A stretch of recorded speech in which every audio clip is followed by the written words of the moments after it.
So I got to watch the first episode of Falcon and the Winter Soldier when it aired. But you know what? I just didn't have any time to actually make a video on it. So I'm going to do the one thing that I've never done before. I'm going to review all 3 episodes.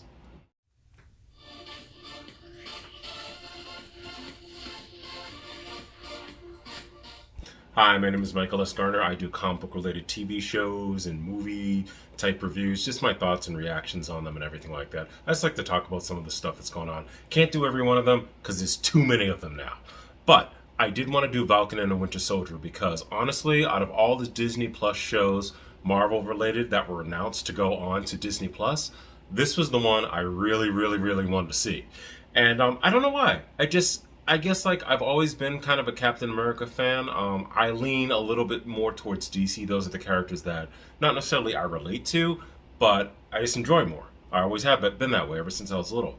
But there are some characters in Marvel that I always gravitated towards, and Captain America is one of them, and the Winter Soldier. So I really wanted to do a trailer reaction when they first aired the trailer for Falcon and the Winter Soldier, but I didn't have a chance to do it back then either. And one of the first things I was gonna say on that trailer reaction would have been, oh my god, that flight scene looks so cool with Falcon. And then, guess what? They do the whole damn scene in the first episode, and it is great. Special effects, choreography, how they did it, how they set it up. I was just like blown away that this is a TV show. Even things like Red Wing. Yes, we got Red Wing a lot in the Civil War. No, not even Civil War. Yeah, Civil War. We got a lot of Red Wing there and like exactly how like it operates and everything like that. Because they weren't going to give him what was in the comic books, which is an actual Red Wing, which is actual Falcon. They weren't going to give him a bird to put on his wrist to fly around and everything like that. So they gave him a piece of technology to be more updated. And I really do appreciate that. And I do like the way it worked in this whole episode and every scene and everything like that. Just like it was kind of like, it's just cool. So I'm not a huge fan of the Netflix series Alter Carbon. I even have, even though I watched season 1, I couldn't finish season 2, and even I put the sleeve one, which is the animated version on there, I couldn't get past episode 1. But I feel really bad because it is so well done. It is so well constructed. The special effects are great, the cinematography, everything on that is great. And in the second season, they brought in Anthony Mackie from here to do it. And he didn't turn me off or anything like that, but I was just like, okay, where is this going? I kind of don't care at a point. But the one thing that I respected from it, from the first 3 episodes, is that they made me believe that Anthony Mackie, as the character in Ultra Carbon, could kick a lot of ass. And I swear that they took all that and they put it even more so in this show. I did like to see the little nod that they brought in Rhodey there, John Cheadle's character from the Iron Man movies and every single other Avenger movie. I do like the fact that they brought him in and everything like that because he's going to be having his own show, if you weren't aware of, you probably already are, Armor Wars. And it's kind of cool to see like the nod there and to see the relationship between him and Falcon. Like we had that before a little bit, but I felt like there was more of a closer relationship within just this one episode and just a couple scenes that they were in together. The real world effects of the blip, once again brought from WandaVision right back to this, is another thing that it kind of threw me back a little bit. I mean, they're really trying to think about the universe and how the blip and the snap blip afterwards, how it actually affected the Marvel Cinematic Universe going into these TV series. And I really appreciate the fact that they addressed it in here with Anthony Mackie's character because, you know, he didn't have credit, just certain life things that you would have to go through. And how would you go through that if you were missing for 5 years? Going back to the Winter Soldier, love him to death. Love Sebastian Stan as his character. And this scene where he went into a hotel to do assassination was just brutal. And I loved it. It was like, for that one scene, it was kind of like we were watching the movies really right on TV. And just, and we know the sad part already now that comes in the end of the story. But yeah, that got me. That actually got me. I didn't see that coming. And I didn't want to think, oh, because they're basically kind of, you know, they're the same nationality and everything like that. I was like, I didn't come to that conclusion. I didn't want to come to that conclusion. So when the ending did happen, it did throw me back. I love seeing the Winter Soldier Bucky in therapy. And I can't remember the name of the actress who does the role, but I love her to death. But I love how her style of therapy with Bucky and how it works with him. And it just makes the episode drive forward, and you get to really know exactly what he's been going through all this time. And you think about, like, this is a guy who has been programmed to murder people for years, and he has all the memories. Just imagine something like that and what you would have to go through to get over that. John F. Walker, the person who will, if you don't know, become U.S. agent, which is a offshoot of Captain America. A little bit stronger, a little bit faster, a lot meaner. I think his introduction was fine and everything like that, at least in episode 1. All in all, I thought this episode was really good, starter and everything like that. And now we're going to go into episode 2. First of all, in episode 2, I do have to address the thing that happened in this episode that made a lot of people online get into arguments. I saw it going on online later, and I thought it was going to happen, honestly, when I first saw the scene. Because it didn't bother me that much at all, but I did actually physically do an eye roll. I was just like, here we go.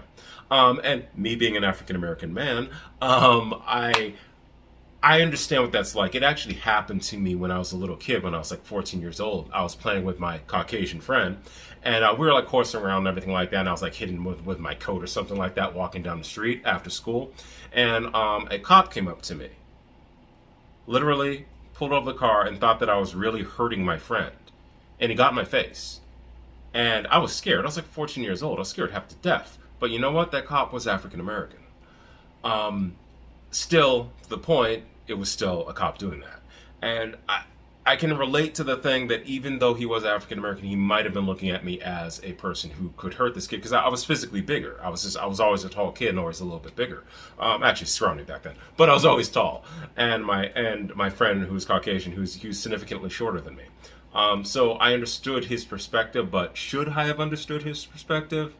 So my point being is that I'm not blind to any of this throughout my life and throughout other people's lives. But the scene was a little bit, in my opinion, it was tad bit forced. And the example I want to bring up in like one of my previous videos when I did Black Lightning for the CW, season 1, episode 1. You can see my video on that. I did just a couple of reviews for that show. After that, it just got too much. But I did a review for that show, and that first episode, if you never saw it, had a scene like this, but it was a lot darker. And I thought that they handled it, this is not a Marvel DC thing, I thought they handled it in a much better way than this one. This was just kind of thrown out there. I was like, okay, we're in a black neighborhood, Maryland. I've been there so many times, I hate it when they refer to it that way. But we're in this neighborhood and everything like that, and this is how it is and everything like that. I thought it was a little bit forced in my opinion, but it didn't bother me. And I saw right away that, they're probably going to throw it on Bucky. That's how they're going to ripen it. And they did. They did do that. They did exactly what I thought they were going to do. But whatever. It is what it is. I have nothing against comic book related properties tackling these subjects and everything like that. We've had this throughout media, so many TV shows, so many times. It shouldn't be a big, huge deal. But yeah, I did eye roll. Going into one gripe about this episode, we now have a whole mess of people who have super soldier serum in them. And I hate that. I hate that a lot. I hate it when characters who are supposed to be unique in a way become less unique because there are so many other characters who can do it. And the one thing about, and I do agree, I'm a big person of like make that character as unique as possible, especially in a comic book world.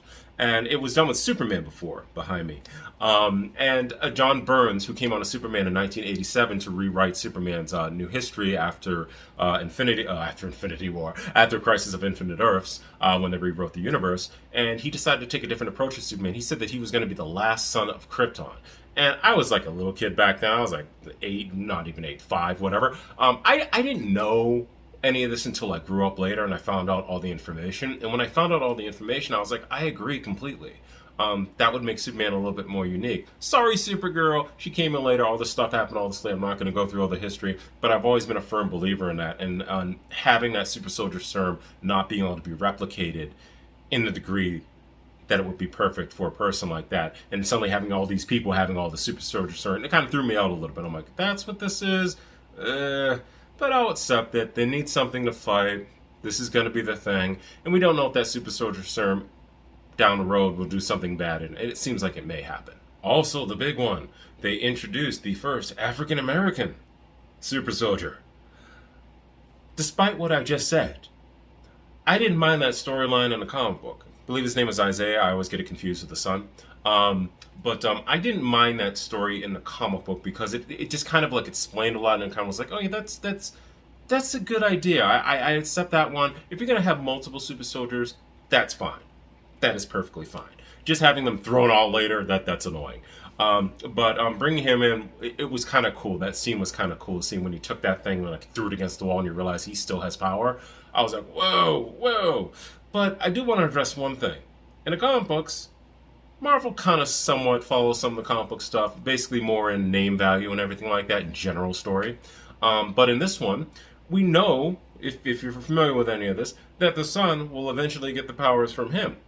Not inherited and everything like that, but he's going to get a blood transfusion. That's what happens in the comic books. Most likely it's going to happen in the series. Can we stop fighting at people? We are going to get the Young Avengers, because he will be the leader of the Young Avengers. We already have Haley Steinfeld coming in to be Hawkeye in Hawkeye. And in WandaVision, we had the introductions to the kids. We don't know where the heck they are now, but that's Wiccan and Speed. We are getting the Young Avengers. This is all happening. It's coming. Going back to the super soldiers, that whole fight scene that they had between Falcon and Winter Soldier and all the super soldier people, also the post-blip people, whatever you want to call them. Also, the fact that in that fight scene, Bucky was getting his ass handed to him, which kind of bothered me a little bit. I'm like, he didn't even seem to be able to fight well in that scene for some reason. I was like, oh, I can't fight them. The one thing is that when they brought in a new Captain America and everything, they said that he doesn't have any powers, but yet he was fighting these people like he had powers. I'm sorry, I accept certain things with Batman, but I can't accept it with somebody in a bright costume with a shield, jumping on top of a moving vehicle with no extra help with him. I mean, like, he did say certain things about the suit. He's like, oh, the helmet and everything like that. But one of them punched him off of that truck, that moving truck, onto the pavement below. And he wasn't even injured. I'm like, that costume better have so much padding in it, because he would have been broken. And at the end of this episode, we get the introduction to Zemo. I love Zemo in Civil War, and just having him back on this makes me happy. Going into episode 3 now, which recently aired, Sharon Carter. Oh God, I know, I might get a lot for this, but when I first saw her in Captain America Winter Soldier, I was just like, oh, she's in this! Because I was actually a big fan of the TV show that was on ABC or NBC, I can't remember, Revenge. And I even liked her in Seventh Heaven for those episodes that I did see her when she was little. I love her to death. I think she's a good actress. I wish she would get more roles and everything like that, at least bigger roles. And having her in the MCU guarantees her something, hopefully. And the fact that they brought her into this series, and they brought her in a big way in this episode, hopefully she's going to be in more episodes and everything like that. It does seem that way with what happened towards the end of this episode. But to see her, and they to actually give her like a full-on badass fight scene. Loved it. Loved seeing how her character changed. Now she has to hide out away from the U.S. And it's just like, I just loved her introduction to her. And I'm glad to see her on the series. I'm so happy to see her. I said it before. I love Daniel Brühl as Zemo. I just love him. I love his presence. I love how sneaky he is. You know that he's going to do something really bad at the end of this story. And I just keep wondering, I know he's against the super soldier serum, but what if he's actually trying to get something for himself? In a comic book, he doesn't have any powers. He's this really skilled fighter, tacticianer, smart, everything like that. I just wonder, like, is he possibly doing this so that he can get some serum? I gotta give it to Marvel for this. Like I said, I will always say this, that I lean more towards DC characters. They've always been in my heart. But there are a lot of Marvel characters that I really do appreciate, and I respect a whole mess of Marvel characters. I respect what they did for the business, everything like that. So I want to put that out there. Comic books in general, I always try to like take those things, those characters and those creators who created them and everything like that, and give the respect due to them because they changed something about the industry, most likely. And in this respect, Marvel Cinematic Universe has been great about their universe building and taking things from the past, bringing them back up, not even necessarily putting Easter eggs, but leaving it out there so that they can do something with it later. And I didn't even see this one coming at the end. We get one of the members of the Dormelage here, and the fact that she's tracking Bucky down and tracking Bucky down and tracking Falcon down and everything like that, just to kill Zemo because they want to get rid of Zemo and everything like that for what he did, and killing the king of Wakanda, may inadvertently, but he did it. Just to see that last scene with her there, and it's actually the actress from Civil War. I was blown away. I'm like, oh my god, they got her in the series. I didn't see that coming. I didn't see that coming at all.